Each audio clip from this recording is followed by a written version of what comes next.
given us some assessments in regard to the potential for trade diversion as a result of the disturbance in the international trading system as a result of what's occurring between the United States and China. Can you update the committee as to what the Commission believes is to be, what's the current situation? Thank you, Senator. As I reported to the last estimates hearing, the Australian government received an exemption from the Section 232 steel and aluminium tariff supplied by the United States administration earlier in the year, and that exemption, to the best of my understanding, holds. As a result of the decisions taken by the US in that space, and obviously now much more broader than just steel and aluminium, industry stakeholders and others who are invested in the trade remedy system in Australia expressed their concern about diversion. Insofar as it relates to products that have been dumped into the Australian market, I am actively monitoring all of those products in real time and producing internal reports based on some pretty sensitive and confidential commercial information held by government through the trading system, largely out of the ABF. And I'm keeping a very close eye on each of the products that it currently has measures against it. That information is being held within the Commonwealth, and I will use that information should I believe there is a case to recommend to government what action might be taken under the trade remedies system insofar as that's concerned. Okay, so I appreciate that you're doing that. Now, in the past, though, you've suggested that you thought there would not necessarily be a significant movement. Are you detecting any trends yet? So, yes, Senator, and what I did bring along was a handout for you. Thank you. Two handouts, which I'm sure Senator Patrick... We're not predictable here, are we? Hey? Yeah. One is and it goes to your point directly, one is the assumptions that underpinned the cadence modelling that we did. That's stuff you did last time. Yeah, and we didn't give you this document last time, so if we could hand that around, as well as my Commissioner's note that I said to you last time I would produce.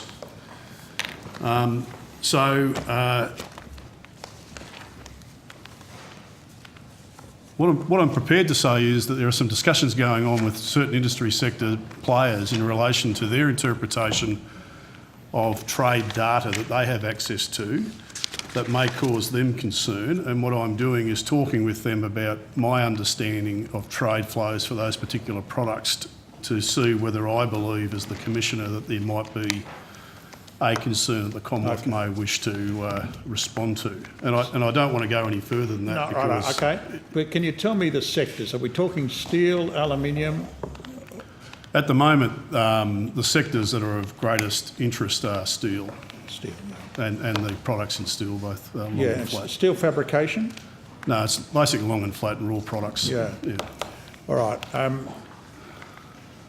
At what point are you able to report on this, on your deliberations? So it's a good question. I mean, I have a set of stakeholders who are very keen to see a lot of the information that we're gathering.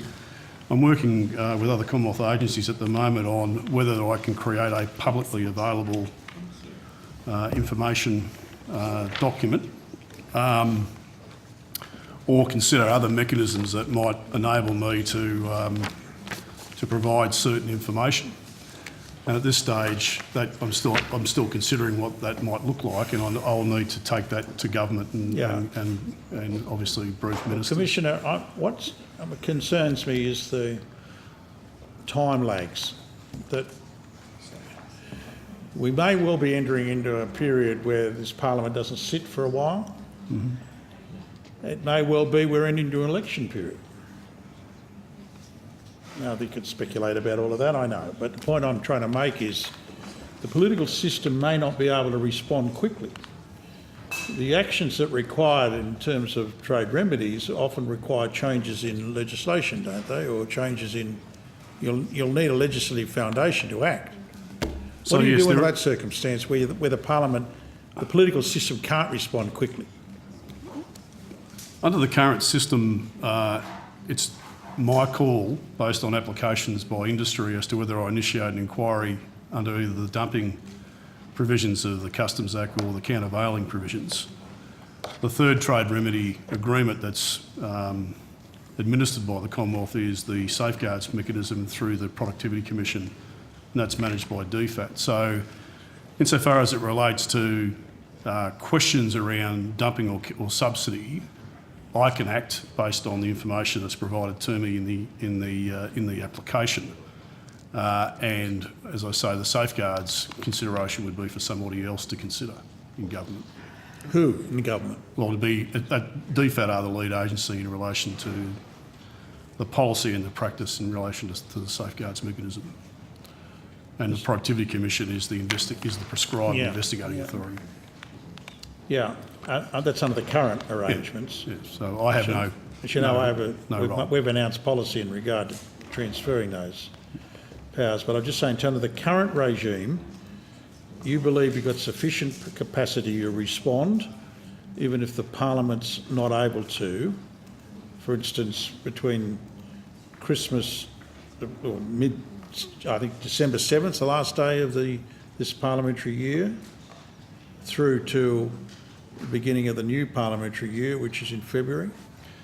If it was a concern around trade flows relating to dumped goods, or an allegation of dumped goods or subsidised goods, I don't need any parliamentary approval. I already have it through the legislation. Okay, and suppose an election was actually underway and the Parliament had been prorogued, which is, I'm just saying technically, I'm just hypothetically, because election's got to be called by May 18.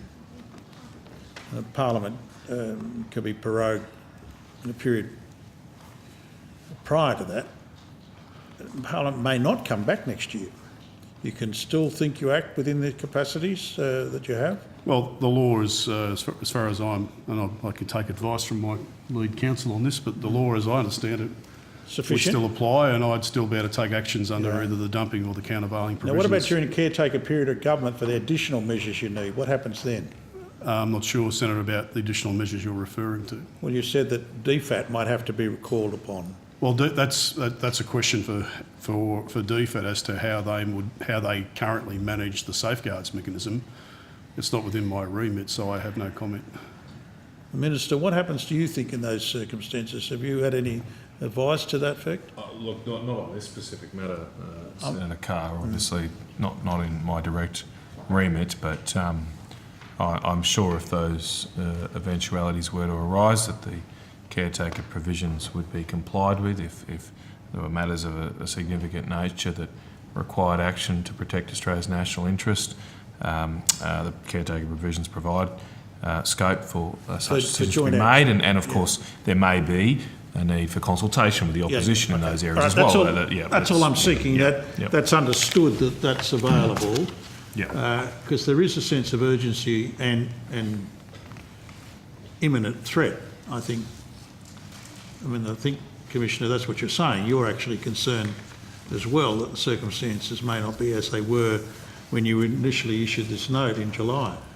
So that's correct, Senator. It's a dynamic global trading system at the moment. There's lots going on. There's many disputes that have been lodged with the World Trade Organisation in relation to the policies of certain governments. We ourselves are in a dispute situation as well with another government in relation to a product that is at the WTO at the moment. So it's a very dynamic system, and there's a lot of activity. Thank you very much. Look, I'll put the rest on notice. Thank you very much. Thank you, Senator Carr. Do you have any questions, Senator No, I just Patrick? thought, do we need to formally table this? We probably do, don't we? Yes, I'm happy to formally table that, that's fine. I have no questions for you, so thank you very much for appearing before the committee Thank you. today. We'll Thank let you. you go, and we'll call on the Australian Institute of Marine Science to appear.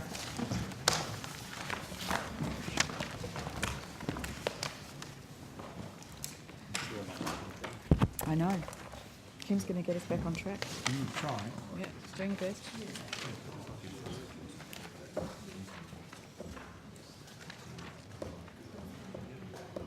I'll be back later.